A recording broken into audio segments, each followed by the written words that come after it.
やる気がない、モチベーションが低い子のモチベーションを上げるっていうことはできるんでしょうか？できますね。目から鱗ですね。ありがとうございます。はい、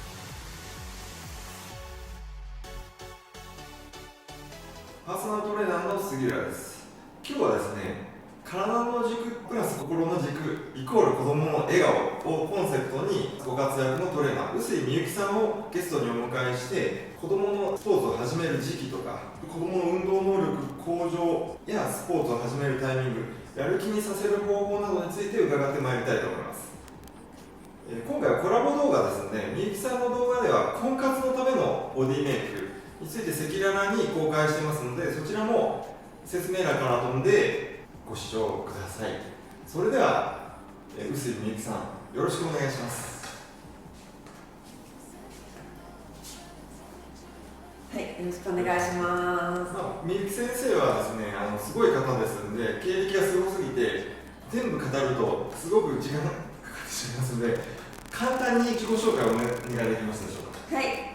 臼井みゆきと言います。私は岐阜県で小中学生向けに子どもの姿勢を改善したり運動神経を高めるためのパーソナルトレーニングを指導する運動教室を運営しています。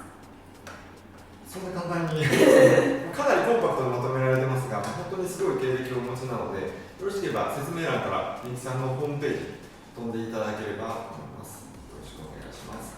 それでは今日はですね、親御さんから質問されそうな内容をまとめましたので、それを順番に質問という形で伺っていきたいと思いますので、よろしくお願いします。はい、はい、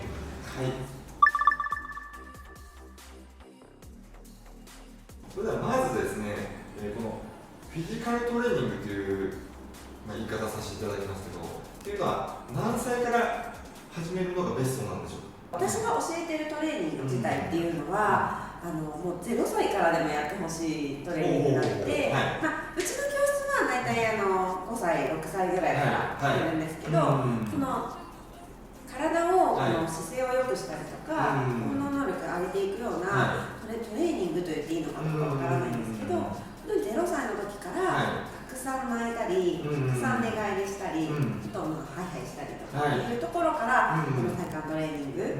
トレーニングは始まっているので、それが十分できてないお子さんたちが小学生になった時に姿勢が崩れてしまったり、運動がちょっと苦手だよっていうことになっちゃうので、その頃からしっかり体の奥の方にある筋肉をしっかり使えるようにしておくっていうことがすごい大事だなと思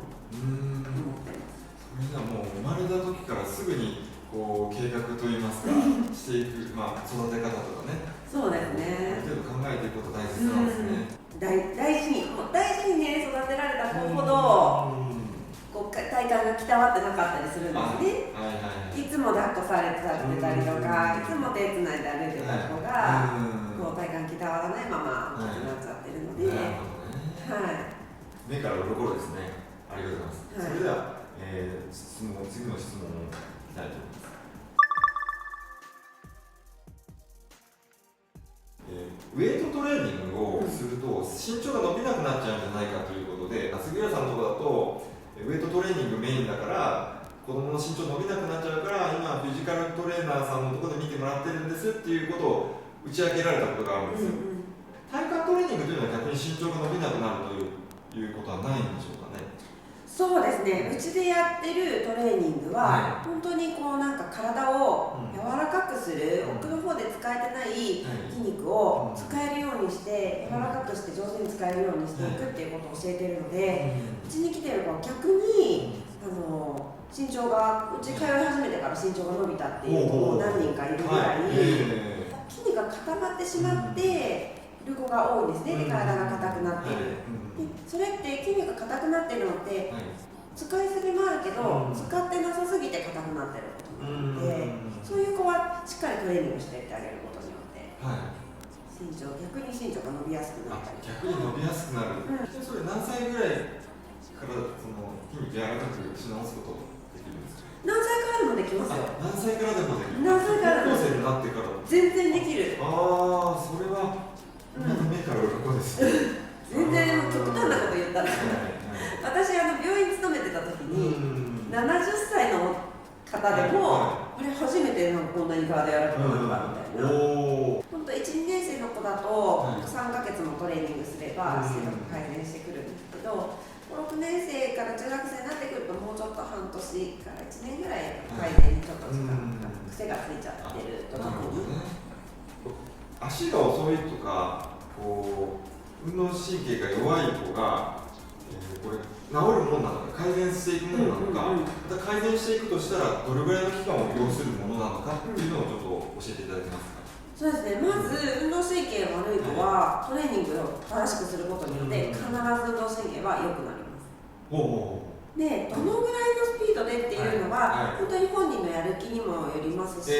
どのぐらいトレーニングしたかっていうのにも影響してくるので、その本人が本当に上手な体の使い方ができるようになって、毎日走るトレーニングを練習したってなったら、もっと早くも改善してくるし、全然こうクラスで1番とかも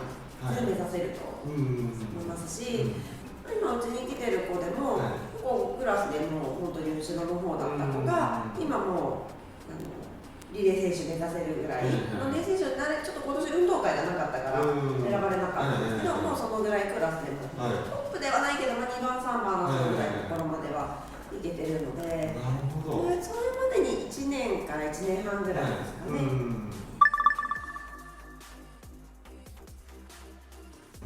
先ほどそのやる気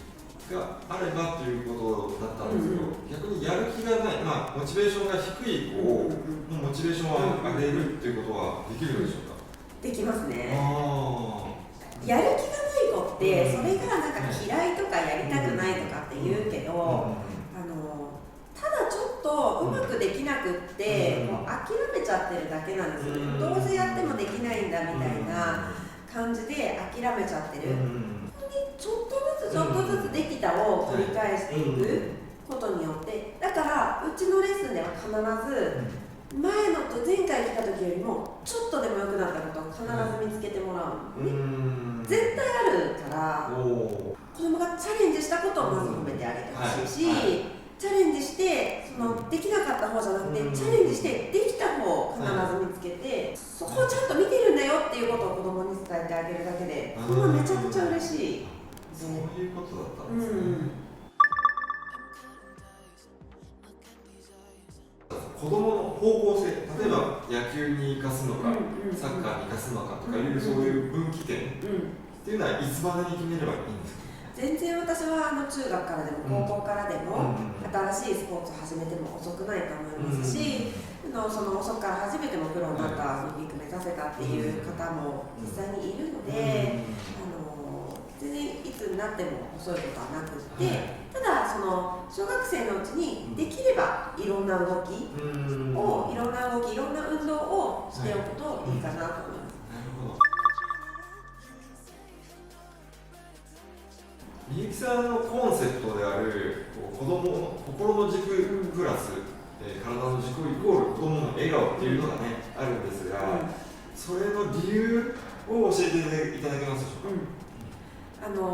当に心と体って表裏一体っていうか、体の軸が本当に整ってくることによって、心も安定してくる、落ち着いていられたりとか、自信も芽生えてきたりとかするし、逆に心の軸が安定してくる、そうやってやる気が持てるとか、自分に自信が持てることによって、またやろうって思えたら、体のパフォーマンス、運動のパフォーマンスも上がっていく。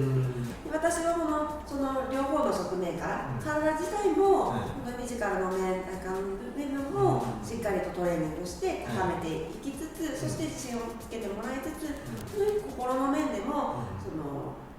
心自体が豊かになっていく、自分に本当の意味で自信を持っていける、自分に自信が持てるってなったら、自然と子どもたちの笑顔って増えていくし、もっともっといろんなことに挑戦しようと思える子どもが増えていくんじゃないかなと思って、そんな子どもたちを増やしたいなと思って素晴らしいです。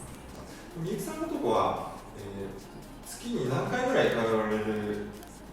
そうですね、一番おすすめしているのは、月2回ずつのペースで来てくださいっていうのをおすすめしてるんですけど、結構遠方の方ととかだと月1回とか来られて、しっかりと来られた時にコンディショニングを整えて、そしてご自宅でできる5分10分でできるようなトレーニングをお伝えして家でやってもらう。月1回でも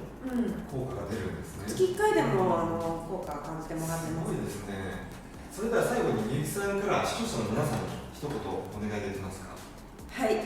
体のトレーニングが中心なんですけど、心の面も育てながら、子どもたちがのびのびと運動を楽しんでいけるように指導させてもらっています。子どもの体のことで何か気になるよっていうことがあればお気軽に相談してもらえたら嬉しいですし、みゆきスポーツ塾っていう YouTube チャンネルやってて、そこでたくさんトレーニングを紹介しているので、ぜひそちらの動画を見て親子で楽しく運動やっていってほしいなと思います。今日はどうもありがとうございました。